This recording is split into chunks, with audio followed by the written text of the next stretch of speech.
Globalisation and Crime, part 1 of 3, possibly, not too sure. First of all, I'm proper knocked. Already done this video and it crashed, so I've got to do it again. Right, what we're going to look at, learning focus, is define globalisation.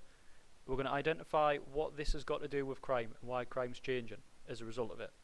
And we're going to use sociologists to try and explore and explain reasons for an increase in crime and what impact it's had on society. Keywords and phrases, stick it in your glossary. You know what your glossary is. You should all have a glossary. Put them in there, find the definitions. Global criminal economy. Okay, this idea that globalization came around, so the world opened up, there was opportunities for everyone. We've got rising economies in India. Australia has become a massive country. We've got the East and West coming together closer, friendships being forged, and these kind of boundaries and borders that we tend to have are breaking down. Think about the EU, think about Romanians and Bulgarians and Polish and English and all that, who can go to all these different countries and work without really a problem. Well, the spread of transnational brotherhood has also led to the spread of transnational organised crime. This has created new types of crime as well, so cyber crimes, people trafficking, prostitution's on the rise, drugs are easier to traffic, all that kind of thing. Castells reckons it's worth about £1 trillion a year, which is a canny bit. Don't get tempted by it though, anyone. The problem is that we've got a supply and demand. We demand it in the West. We want all of these things. We want all these nice clothes and stuff like that. And these Eastern countries, third world countries, can supply it pretty cheap, and also drugs and all that kind of thing. So without the demand, it wouldn't survive. So criminal economy, global criminal economy at that, wouldn't function or survive if we didn't need the stuff, because that's who's supplying it. It takes loads of different forms, such as sex tourism, people trafficking, slavery, drugs, illegal immigrants, smuggling legal drugs such as cigarettes, cyber crime, all sorts of stuff. This rise in global crime and this idea of global crime has led to us being more conscious of the risks coming from beyond our street and our town and our country even. So you see the idea about foreign crime or immigrants coming into this country to commit foreign crime. And on the news over the last couple of years has been this idea about Romanian people coming over and trafficking people, and links with drug trafficking and crimes and things like that. This is heightened through the media though, and the media create moral panics, and people think, oh my god, all these people are coming over, and all of a sudden there's going to be like 1 million prostitutes on the street, there's going to be loads of drugs, and everyone's going to be high as a kite and dying, and the world's going to end, all this kind of stuff.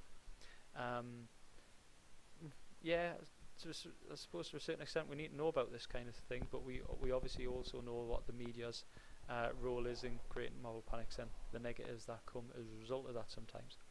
Moral entrepreneurs use it, as we know, very well though, so it lets them put tighter restrictions in place, so like border controls. Now you can't go through an airport without showing your passport, without having your retina scanned, without going through thermal body imaging scanners and all this kind of stuff.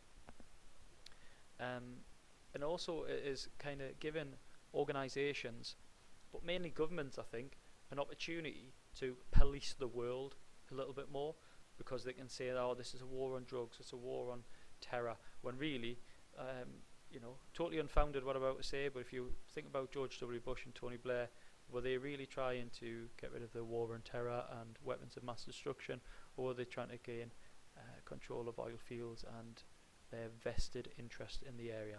Who knows, controversial. Marxists have got a particular view on this as well. Taylor argues that because we have this free globalized world and the free market where everyone can trade and it's not just insular within your own country, it's led to greater inequality and as a result a rise in crime. So we've got ideas like Primark or H&M or even other companies who are predominantly British, who are founded in Britain and they operate in Britain, outsourcing to other countries where there's lower wages, higher profits to be had, and that leads to job insecurities. Oh my god, I'm going to lose my job, that's not a great thing. Or you might actually lose your job, unemployment, you fall into poverty because of the actions of these massive companies, and that leads to crime, particularly survival crime for utilitarian means. Deregulation by the government has also meant that they don't have much control over their own economy, because companies are doing it for them. So where in the past they had British Gas, British Rail, you've now got companies doing it for themselves and for their own profit. So the government can't really stop Power from ripping you off. And also as a result, they're not getting any income. So these people who have been made unemployed, who can't afford to pay Power for their gas and electricity, can't be helped by the government because there's no money coming in there. So this deregulation and all of that kind of stuff has led to marketisation. You know a little bit about that through Margaret Thatcher, comprehensive education system last year, and the marketisation of education. Same thing applies with everything really. So the NHS, education, products, services, all that kind of stuff, where the public is now a consumer as opposed to a member of the public. And they've got choice, they can go wherever they want, and this means that some companies aren't going to survive. Especially if you're a big company, you can oust your smaller companies just by undercutting them. We live in a more materialistic culture where we want everything and we want it now, and we have to have it because the media tell us that unless we have a brand new car which has the ability to talk text messages at us, and we've got the latest iPhone, then we haven't achieved success in our life. And that has led to the increase in crime, particularly utilitarian crime, as a means to achieving these cultural goals and values that are set for us by the media in illegitimate ways because we can't do it legitimately. It creates insecurity and it widens inequality, as mentioned. It's not just the working class who are committing the crimes though. White collar, they are not scot-free on this. Marketisation and the globalisation has led to the ability for these massive companies, massive organisations to, act criminally themselves. Think Google, think Amazon, think Starbucks, tax evasion and stuff like that. Think Wolf of Wall Street, insider trading and robbing people of their life savings just so that they can make a bit of money and move up their financial institutions hierarchy. Enron, things like that. This has all come about because of deregulation, because the government have got other things to worry about in their heads than looking after all these companies, and it's a free-for-all now. Companies also, though, have got new employment opportunities where they can outsource their call centres to places where it's a lot cheaper, where they can have illegal workers, where they can make them work 14-hour shifts without a break, where there's no health and safety. There's lots of stuff if you go onto Google about Primark sweatshops and H&M sweatshops, where Primark are saying, no, we don't do that kind of thing. Well, undercover reporters suggest actually this is happening. And there's even one I remember watching where they kind of barricaded, they locked the front door so it actually stopped people from leaving. Not a nice thing, but companies are thinking about the bottom line, the profit. Can we maximise profit for hardly any expenditure at all?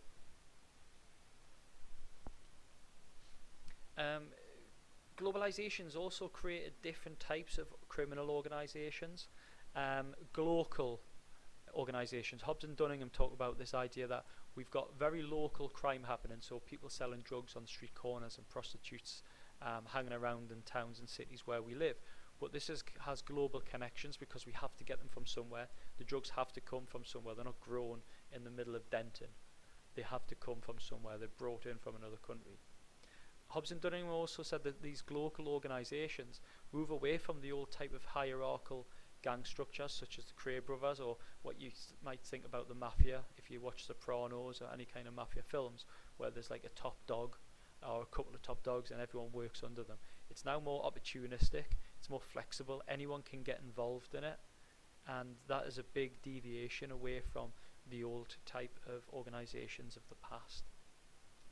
This one I love, McMafia. Misha Glenny coined this term to discuss what was happening in Russia at the fall of communism. Mac being the whole idea of Western culture being all under the umbrella of the golden arches of McDonald's.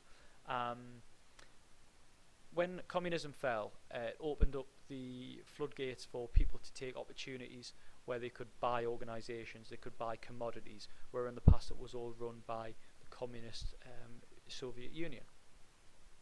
The deregulation basically meant that people could set prices. They didn't have a lot of food, etc. They didn't have a lot of housing where they could basically charge as much as they want, and this led to massive prices. People queuing for like 2 hours to buy a loaf of bread for like 20 quid, and I'm not exaggerating, it was ridiculous. Commodity prices, however, stayed really low, but because you've got all of these people who can't afford to buy food, or they're spending £20 on a loaf of bread, they were never going to be able to buy these oil and gas and metal companies, things that were actually manufactured and found in Russia. So these were kept at very low prices, and this enabled people who have lots of money to buy them very cheaply. So the rich buying things cheaply and then selling them to the world market who needed them at massive, highly inflated prices.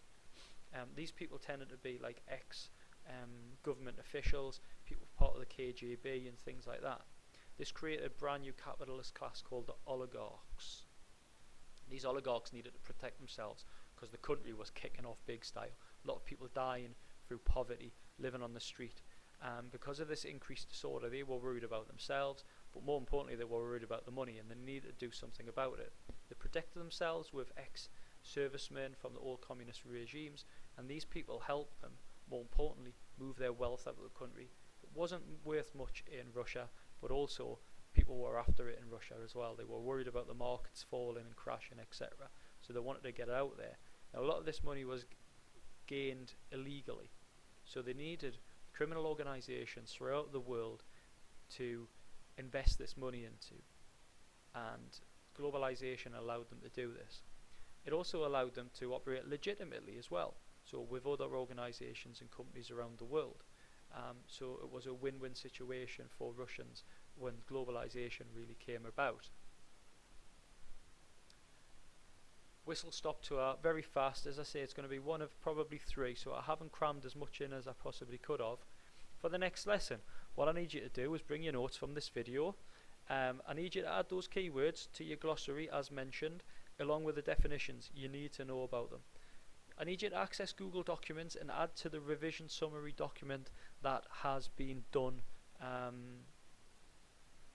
this week. Friday's class might not know what I'm talking about if you watch this video before your next class. It will all be explained this Friday in preparation for the following week. Monday, you know exactly what I'm talking about. Brad and Olivia, I think you were doing the trial. I need you to bring your completed essays that I asked you to do. We've worked on a paragraph and need the completed essays now. Remember, it's only 21 more questions. Think about how much time and space you need to use on that. I will see you all later on. If I don't see you beforehand, have a cracking weekend and enjoy yourself. Bye bye.